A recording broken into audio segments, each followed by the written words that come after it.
Hello, this is round 2 of my repair attempt of this 406 board, which still has some hang-up issues. And in the first episode I tried to exchange this heatsink metal shield plate, whatever you want to call this, because the original one was broken. So this metal clamp thingy spring was off this metal shield, and that was used with some hot glue or some other adhesive whatever glue stuff mounted back to the plate. And this is by far not really a good heat transferring medium. More, well, it's kind of an insulator.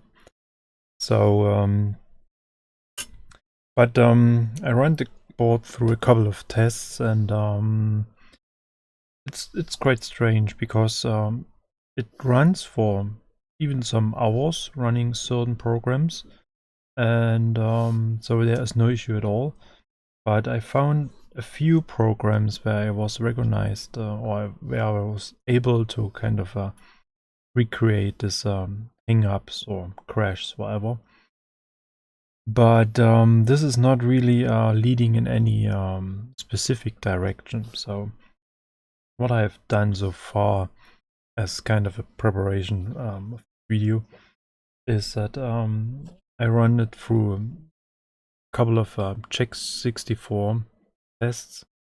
I was using the Ultimax RAM checker, and I let it run for half an hour, something like this. And it was fine, that's not a problem.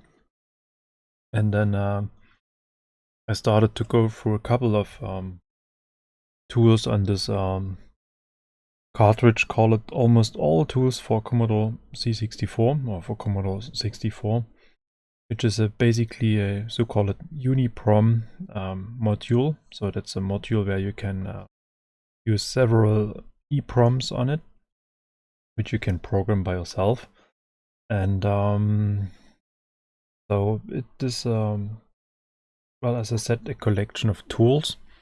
And my idea was perhaps it is a VSB or whatever bug, VSP issue, something like this.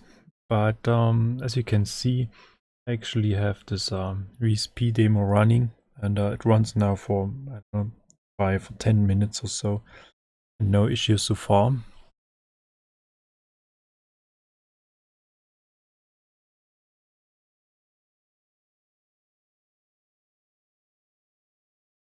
So, but the cartridge contains a couple of more tools as well.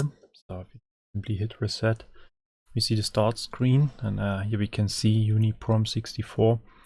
It is a very interesting cartridge. I can show you this without the case. So it looks actually like this. Nice, stylish black cartridge. Just a few components on it. And you can use different EPROMs on this cartridge, and you have several configurations. So if it's an XROM, this is a game cartridge, and which kind of RAM it is replacing.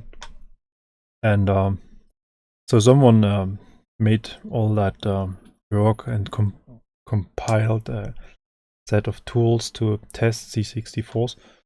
And that's quite interesting because on this cartridge we have even more ways to check a C64.